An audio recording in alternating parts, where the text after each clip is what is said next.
So, Godfrey, you wanted to see me?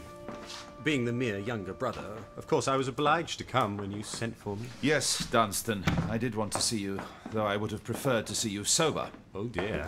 Have you been drinking? You know perfectly well what I mean. Listen.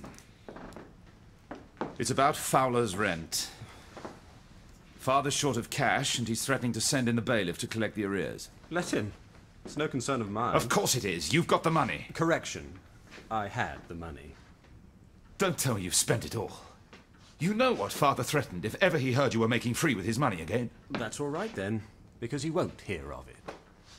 What are you going to do? Why, nothing, dear brother. I'm going to let you sort it out.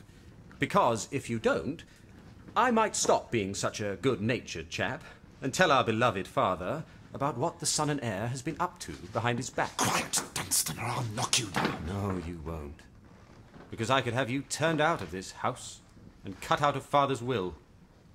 I might tell the old man how his handsome son is secretly married to Molly Farron, but is very unhappy because he can't live with his drunken wife. I'd slip into your place as comfortable as could be. You'd never slip into my place. And if you begin telling tales, then I've got a few to tell myself. You'd only get yourself turned out into the bargain. Oh, well. If I'm to be thrown out, it'll be nicer to go in your company. But I'm sure you'd rather we both stayed at home together. The son and heir, and the black sheep of the family. So you'll find that little sum of money, and I'll bid you goodbye. I tell you, I have no money. Borrow it from Dr. Kimball. He won't lend me any more. No one will. Then why don't you sell Wildfire? Well, that's easier said than done. Selling a horse takes time. Father wants the money directly. Ride Wildfire to the hunt tomorrow.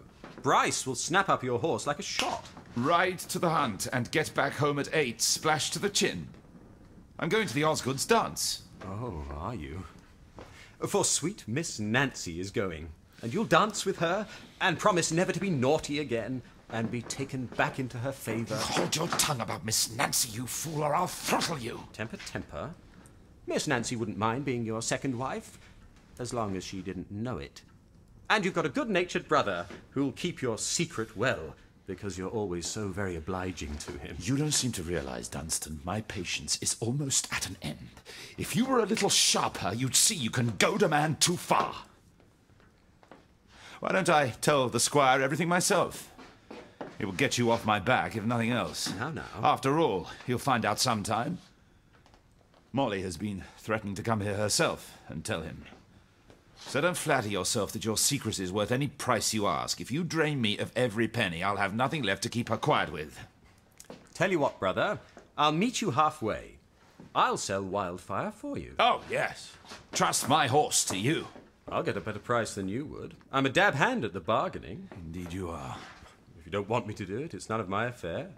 You got the rent from Fowler, and you told the squire it hadn't been paid. Because I lent it to you. Very obliging.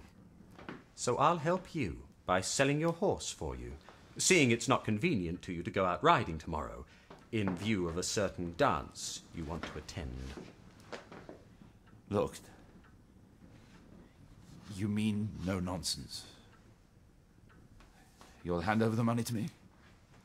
I tell you, Dunstan, if you let me down, everything will go to smash, for I've nothing else to trust to. I thought you'd come round. Yes, I'm the fellow for the task. I'll get you 120 for Wildfire if I get you a penny.